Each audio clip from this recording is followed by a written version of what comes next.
কাঁঠাল দিয়ে চিড়ে মাখছি, খাবি তো? এটা আবার বলতে? অবশ্যই খাবো। তবে দেখা যাক।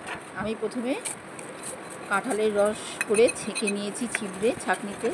এবার সেই রসের মধ্যে শুকনো চিড়ে দিয়ে মেখে রাখলাম, কারণ এতেই চিড়েটা ভিজবে। এবারে কলা, 2টো কলা দিয়ে দিলাম। আমি এখানে 1 কাপ চিড়ে দিয়েছি আর 2 কাপ রস তার মধ্যে ভিজিয়ে নিয়েছি। এবারে চিনি, গুঁড়ো দুধ সব দিয়ে কাঁঠালের রসে ভেজানো চিড়েটা মেখে নিলাম। এবার দিচ্ছি ঘন দুধ মালাই সমেত। অপূর্ব খেতে হয় এটা, কোনো মিষ্টি এর ধারে কাছে দাঁড়াতে পারে না। আর সবথেকে প্রাচীনকালের খাবার। এর মধ্যে এবার ছোটো ছোটো করে কেটে রাখা পাকা হিমসাগর আম দিয়ে দিলাম মিষ্টি। আবার দিয়ে দিচ্ছি কাঁঠালের রস আর একটু মালাই ছড়িয়ে দিলাম। দারুণ।